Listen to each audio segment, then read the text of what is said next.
Last week's shooting in Parkland, Florida has sparked renewed demands for gun control across the country. Of course, America's gun ownership rate used to be a lot higher than it is today.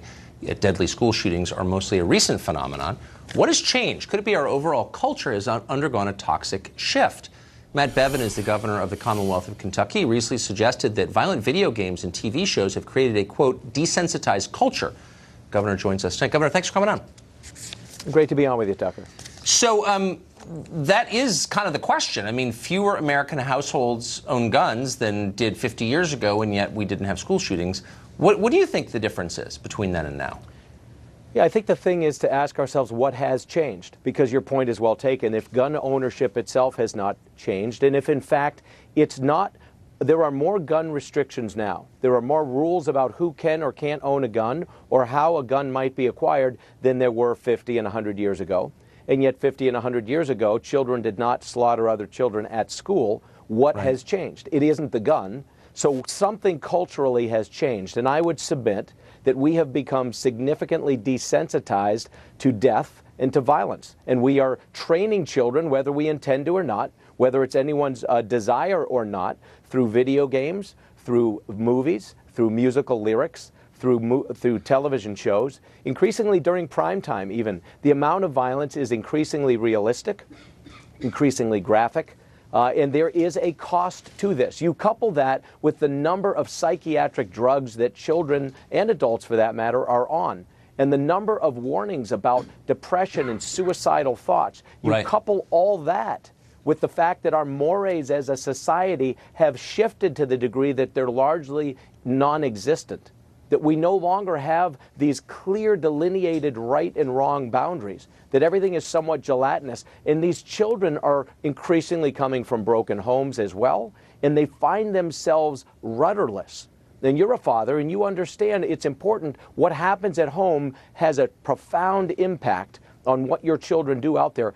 Too many children don't have the blessings of having a stable environment at home. And we have to look at what has changed in society and not have a knee-jerk response that another rule and another regulation is the answer. So everything you've said makes sense. I haven't seen the social science on it, but it doesn't sound crazy at all. It seems kind of obvious. Why, if you could just sum up quickly, why do you think saying what you just said gets such a hostile reaction from a lot of people? Why do they hate to hear that? It does not fit the narrative that people want. And for 1,000 reasons, people have a preconceived notion that another gun restriction, for example, another rule, another regulation, another you can't do this, another governmental intervention of some sort is the answer.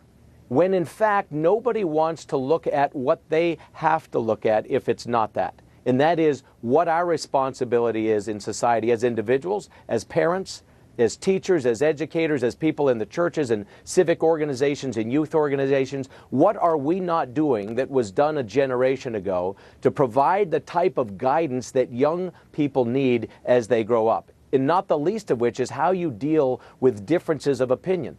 And I'll tell you one other thing, too, that I've not said, although I'm sure this will make people's heads explode in some regard as well. We are lionizing, sadly, some of these children who do this. Yeah. Again, not anyone's intention, but we're making heroes of a child who has no business to have their face put out there. Another young person who's in the balance, who's perhaps psychologically unbalanced, is going to say, why not? I'll get my 15 minutes worth of fame. If we don't think that there's a copycat mentality, we're not paying attention. That's the nature of the internet. Governor, thank you. That was really interesting. I appreciate it. Thank you.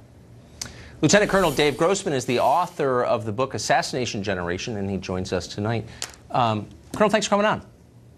So thanks for having me on board, Tucker. Hey, you just said, you haven't seen the social science on it yet. Here it is. Well, that's why I wanted. That's why I wanted to talk to you. So this is the kind of idea that gets dismissed as crankish immediately by people who know nothing. The idea that violent video games and entertainment. Right. Well, that's exactly right. Yeah, so what do we know about it? What is the social science on it? What is the evidence? The AMA, the APA, the American Academy of Pediatrics, Surgeon General after Surgeon General have made definitive statements. Where the matter came before the Supreme Court, California law to regulate children's access to violent video games, the video game industry found 82 journalism professors. Now think about it, 82 media studies professors who told the Supreme Court there is no scientific proof. It was academic malfeasance at the highest level. Our entire medical community screaming from the mountainside. One of the dissenting justices in the Supreme Court case said, I'm not a medical expert, but I know who is. And it's not 82 journalism professors, our entire medical community, thousands of sound scholarly studies telling us that, I can't imagine anybody I'd less rather take advice from than journalism professors. I can't imagine a dumber group of people, Amen. actually. Amen. It's unbelievable. The malfeasance of journalism professors making a joint statement to the Supreme Court. But Tucker, here's what's important. Please look at this. It was 2002, an identical crime happened in Germany. 19-year-old high school dropout in Erfurt, Germany, murders 17 people at a school. Identical crime. Germany, 2002. It's not about the guns. Germany can't stop it. We saw this weekend a massacre in a church in Russia. Russia's a totalitarian nation that's tried to confiscate every gun for a century, and they can't stop evil people from getting guns. The most horrific juvenile mass murder in history, a 17-year-old kid in 2009 in Binnen in Germany murdered 15 people. Germany can't stop it. Russia can't stop it. It's not about taking away rights. Well, I it's noticed about giving that. people more right. But why are the media so hesitant to go after the big businesses that are profiting from this garbage? That's a question I'd like to explore in greater voter detail. Base and their, I know. It's their donor base and their voter base. They know that they've lost the gun owners. They know that they've lost those votes. And to attack the gun owners, and especially to protect the video game industry, this is their donor base. Well, that's exactly right. Lieutenant Colonel, thank you. I appreciate it, and I agree with you. Hey, one last thing, Tucker, if I could. Yeah. We're teaching the kids that we need sheepdogs out there. We don't need more wolves. We don't need more sheep. We need sheepdogs. I originated the whole sheepdog concept. The Sheepdog Kids book, Assassination Generation. We're changing the world, Tucker. There's hope for America, and it begins with you. Thank you for what you do. I appreciate it. Thanks.